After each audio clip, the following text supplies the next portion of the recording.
What's up, guys? George Kamel here with an unsettling stat for you. 78% of Americans live paycheck to paycheck. If that's you, it's super important that every single dollar from your paycheck has a purpose. And even if you've got more breathing room in your budget, having a consistent paycheck routine will help you be intentional with your money so you can reach your financial goals. But here's the thing, not everyone should do the exact same thing with their paycheck. It's going to be different depending on where you are financially. This is not a one-size-fits-all situation.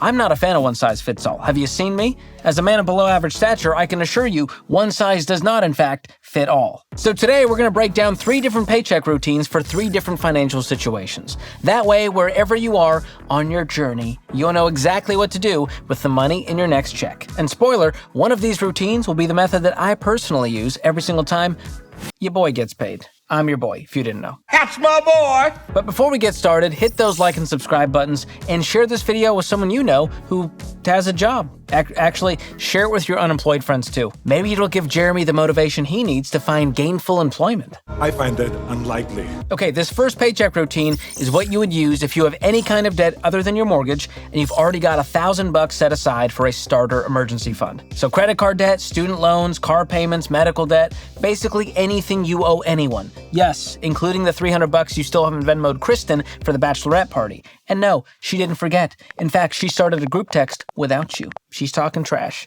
You knew she was a mean girl before the party. Okay, don't act surprised. She's so pathetic. Step 1, open the EveryDollar budgeting app. Now, this is the app that I use for budgeting personally. I'll link it below, and it's easy to get started for free. Step 2, you want to plug in your total monthly earnings. This includes your paycheck, your spouse's paycheck, money from side hustles, and any other income. List it all individually with different items. Step 3, cover your necessities, or what I call your 4 walls. That would be food, utilities, shelter, and transportation. The bare necessities, the simple bare necessities. Don't sing it. I know you started in your mind. You were just don't do it. Look for the bare necessities, the simple bare necessities. Step 4, put in each of your debts and minimum payments. Organize them from smallest to largest regardless of the interest rate or monthly payments. This is the order you'll pay them off, and it's called the debt snowball method. And by the way, it is the best way to pay off debt. It's the way that I paid off debt and millions have paid off debt, and the reason it's so powerful is because it's psychological. It helps you stay motivated, it gives you quick wins, and that actually causes you to keep going. Step 5, use any remaining money to cover expenses in order of priority. So plug in the rest of your expenses in order from most important to least important, and then keep going down the line until you run out of money. So at the top of that list might be things like daycare, insurance, your home security system, and then as you go down, there might be more discretionary things like your Shower Patch Kids. If you know, you know. What the heck are you talking about, Spectacles? Now, this is probably going to ruffle some feathers, but beyond your $1,000 starter emergency fund, if you have any money left over, don't save it. Say what? Yeah, don't save it. And before you berate me in the comments, let me explain why. In the long term, I recommend everyone have an emergency fund of 3 to 6 months of expenses. But at this point in the game, you've still got debt payments sucking money out of your paycheck. And that's going to make it way harder to save up for that emergency or invest or do anything else that requires financial margin. So take any extra money you have from your paycheck and use it to knock out the debt first. Then once it's all paid off, you can channel that money towards saving up your 3 to 6 month emergency fund. Which brings us to the next paycheck routine. And this one is for people who are debt-free except for a mortgage and have a fully funded 3 to 6 month emergency fund. So step 1, open up the EveryDollar app and plug in your total income for the month. Step number 2, cover your 4 walls: food, utilities, shelter, and transportation. Now, step 3 is where the paycheck routine really starts to veer off from the first. So step 3 is to invest 15% into retirement. So now, instead of throwing money at debt payments or your emergency fund, you can channel that money into building wealth. Now, this is really important because according to the Federal Reserve, 26% of non-retired Americans have no retirement savings. Nothing. That's about as sad as this photo of Keanu Reeves sitting on a park bench.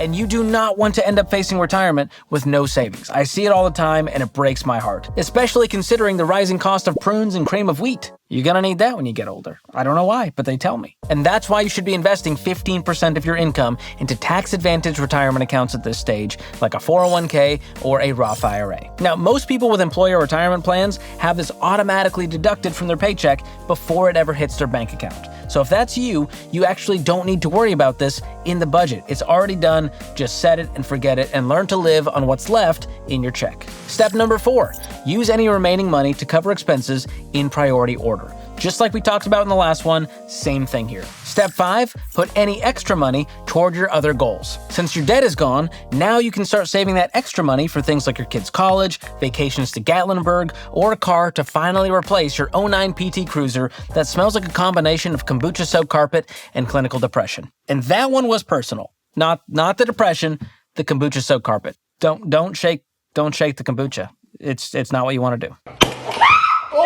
And then, if you still have extra money, put it toward your mortgage principal to get your house paid off fast. Because once you've gotten rid of that mortgage payment, you'll be able to channel that big chunk of money to other things like saving, investing, and yes, more spending. Okay, before I show you my paycheck routine, I want to tell you a way you might be able to find more money in your budget with Tello, a mobile service provider designed to save you money. If part of your paycheck routine involves paying way too much for a phone plan, be sure to check out Tello. They've got the same reliable coverage as the big dogs without the big price tag. And right now is a great time to switch because Tello is offering more data and lower prices on all of their plans for new and existing customers. And my family is rocking Tello, and it has been wonderful.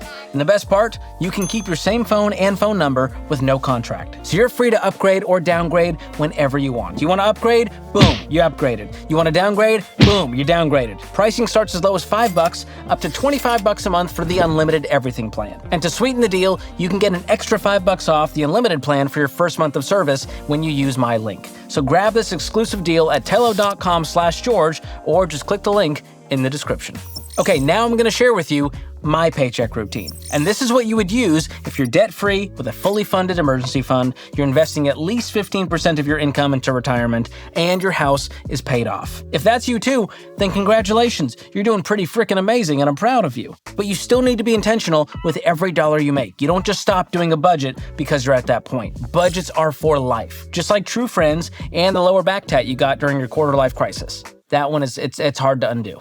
That's my credo. No regrets. And the cool thing is, now you can really prioritize giving, saving, and investing. So here's what my paycheck routine looks like and what yours can too. Step 1, give. Now this one is controversial, might be shocking to you, but we found that as a family, giving is really important to us, and so we make it a priority in our budget. So decide how much you're going to plan to give for things like church, charities, and nonprofits. Now, I always tell people to give 10% of your income no matter what your financial situation is. And once you're at this point with money, you'll probably have a lot more money that you can use for generosity. And truthfully, giving is the most fun you'll ever have with money, even more than investing, even more than spending. And in the Kamel family budget, we try to include some really fun giving line items. For example, we have a spontaneous line item called the Bless Up Fund.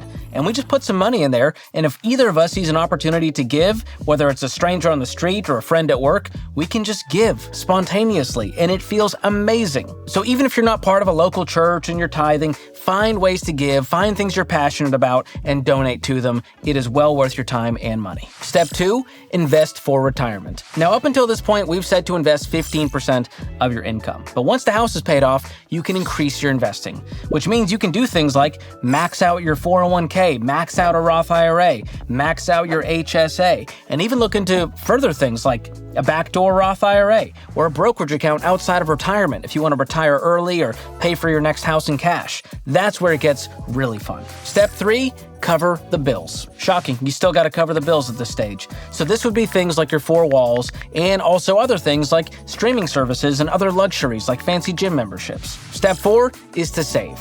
Now at this point, you should have some margin to save up for big purchases like vacations, luxury stuff, or a $3,000 printed mesh grocery tote bag. It is real, and I don't know why. Look at this guy. What are we doing? Like, as a society, what are we doing? Oh, where did we go so wrong? Anyway, in a more down-to-earth example, my wife and I are increasing our sinking funds for things like vacations, car upgrades, self-care, and other things that would fall under the entertainment category. We can also increase some of the little luxuries in life, like getting a house cleaner once or twice a month. All of that really adds to my quality of life, and it's the kind of stuff you can do when you have the margin. Step number 5, cover other expenses. This would be things like eating out, clothes, fun money, and things that are totally unnecessary but make life a tiny bit more enjoyable, like a subscription to the Pickle of the Month Club. I love a sweet gherkin. Okay, sue me. If it's a crime to love a sweet gherkin, go ahead and put me in jail. Lock me up. Right to jail, right away. And here's a pro tip. When you're making your every dollar budget, add a miscellaneous category to account for the little surprises that pop up. That way it won't wreck your budget when you have to make an urgent trip to the exotic pet store to secretly replace Brad the fish because someone had a little Go-Gurt spill in the aquarium. Now, I don't know if you can actually kill a fish with Go-Gurt. I've never tried. I don't want to know. I'm not a fish expert. Call Graham Stephan. I bet he would know. Okay, so now you know exactly what to do with the money in your next paycheck. And if you're part of the 78% of Americans who feel like they're living paycheck to paycheck, follow this routine and you won't be in that situation for long. It's probably not going to be easy, but trust me, it will be worth it. And before you know it, you'll have more margin and less stress. And sticking to a paycheck routine isn't the only thing you can do to create more margin in your budget. So check out this video for some more practical tips on how to stop living paycheck to paycheck without having to get a second job. I'll also drop a link in the description below. Thanks for watching. We'll see you next time.